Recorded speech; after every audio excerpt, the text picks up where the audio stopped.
As we master the art of public speaking, we really need to start paying attention to our body language. Effective advocates know that body language, or their movement, their gestures, are a critical tool by which they might convey their credibility, help their audience retain the message, and just produce a more persuasive speech. Conversely, speakers also know that we want to try to avoid negative, unwanted gestures that can interrupt our speech, make it harder for our audience to follow our message, and ultimately convince them of something. So in this video, we're going to learn first how we can start removing or reducing those unwanted gestures, and then we'll turn to figuring out how we can pack in some more persuasive, purposeful gestures that will help us deliver an effective speech. So first, we want to avoid negative body movement and gestures. Negative movement and gestures are the gestures that will distract our audience from our main point. We want to think about our gestures as hopefully reinforcing our point, and so negative gestures are the ones that detract from the effectiveness of the speech. These gestures might be nervous tapping on the desk, like so, or maybe it's that you're swaying in an uncomfortable way. Those are kind of negative body movements and gestures.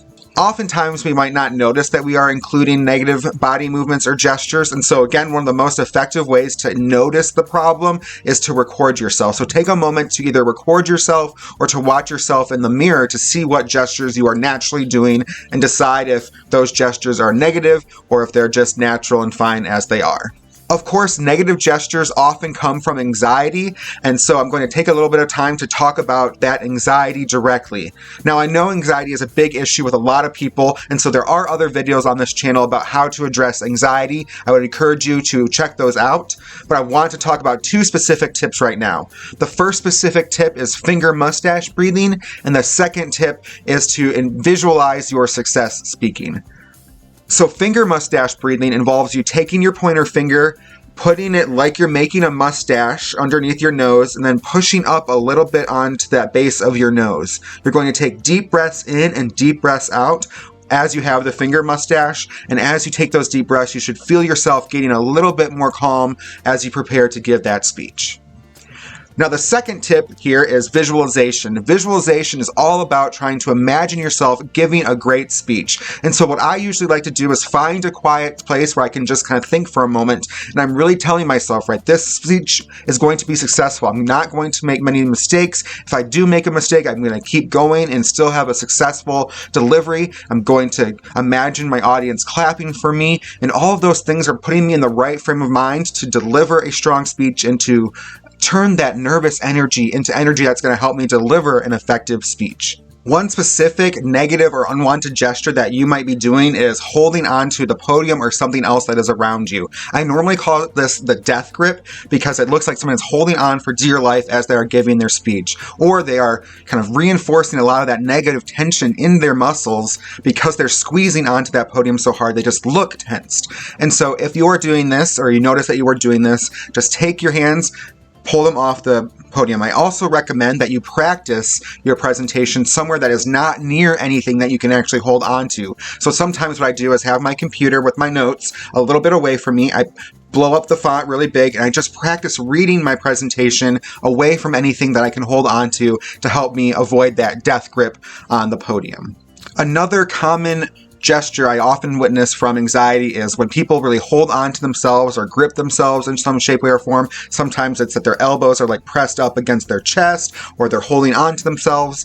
If you're doing any of those things, what I want you to do is first release your grip, kind of feel like you're no longer needing to hold on to yourself, and in fact, open yourself up a bit by imagining that you're holding on to the hands of people next to you. And once you do that, I want you to do a few things. First, kind of roll your shoulders a bit to try to get some of that tension out of there. Also, just shake it up, shake your arms, and do that so you feel a little bit more comfortable with where your arms are at. This is also another time where you might practice away from things that you can hold on to, or even imagine yourself really trying to reach towards things as you are speaking, so you have a more open, natural posture instead of one that is very kind of closed off and tense.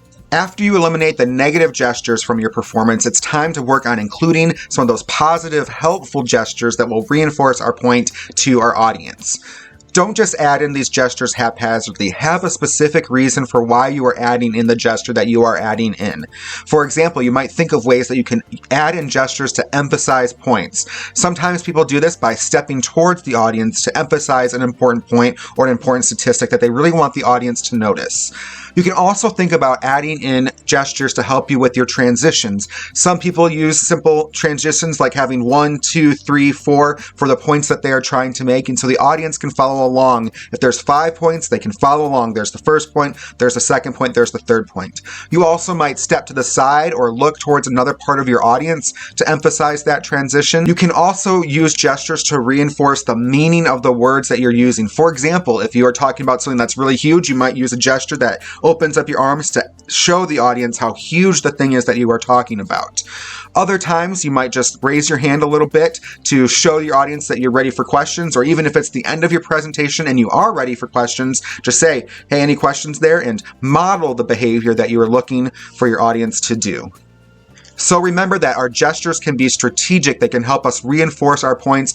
Always ask yourself, is this particular gesture going to help me emphasize my point or not? Is it going to seem natural or not? Or is it going to seem forced or not?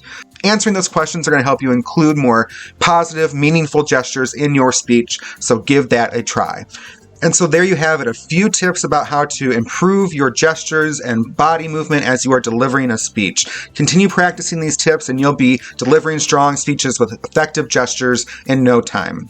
And now that you're on the way to incorporating more positive body movements and gestures into your speech, take a moment to go back and refresh some of the main tips and tricks that I have for how you can deliver a more effective speech. As always, if you learned something from this clip, please take a moment to like and subscribe to the channel to support what we are doing. I greatly appreciate it. Have a good one. Talk to you next time.